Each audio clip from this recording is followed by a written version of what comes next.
Burma, called Myanmar by the current military government, has one of the most repressive governments in the world. Especially targeted are Christians within Burma's ethnic minorities. The Christian Karen, in particular, distinguished themselves above all others in loyalty to the Allied cause during World War II. Because of their sacrificial loyalty, the Allies promised the Karen they would help the Karen form their own independent state after the war.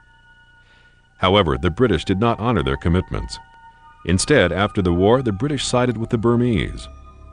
Massacres of Christian Karen by their old Burmese enemies quickly followed.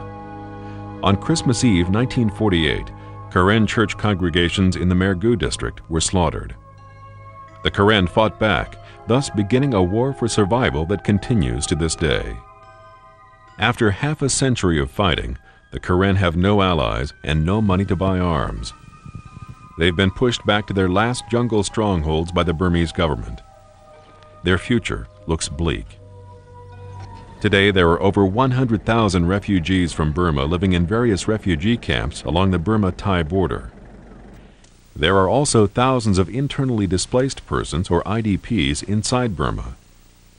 Due to Burmese army activities, these individuals have been displaced from their homes but are unable to leave Burma. The IDPs are cut off from outside assistance and advocacy.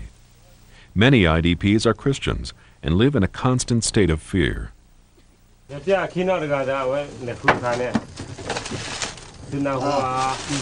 Just before dawn, highly trained Karen medics and pastors are loading up essential medicines and Bibles.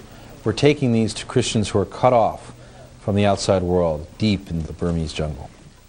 We find a spot to cross the Moy River into Burma. We have to be extremely careful as we cross. The Burmese army is nearby and would shoot us if they could.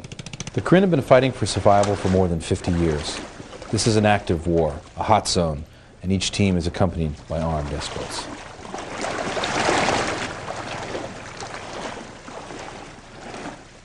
The trail is steep and wet and slippery. Today, temperatures will climb over 100 degrees. The jungle is dense, the mountains are high, and the rivers are quick. Often the medics will go barefoot for better traction in the mud. They are carrying packs weighing as much as 120 pounds. We have to be careful where we step because there are landmines and Burmese troops are everywhere. Every step is dangerous. Ahead, the Burmese army may lay in ambush. A small patrol sent ahead, radios back. So far, it's all clear. On this trip, a radio message is intercepted. The Burmese army is closing in on us. The radio commander sends a false radio message. It's an effort to divert the Burmese army from the backpack medics and from us. Fortunately, it works. As we reach the first village, we are met by the grim reality of life on the run. A warm rain falls as we enter the remote and primitive jungle village. The Karen here live just one step ahead of the roving Burmese army. They live in these makeshift bamboo huts, suspended on stilts above the muck and the mire. Here, men, women, and children are dying from treatable diseases like malaria, tuberculosis. In the United States, they could be easily treated and wouldn't die. But here in the jungle, medicine is rare and doctors are rarer still. As the medics set up in the pastor's home, needy villagers line up for help. Often the medics will work all night long, treating more than 100 cases in a single village.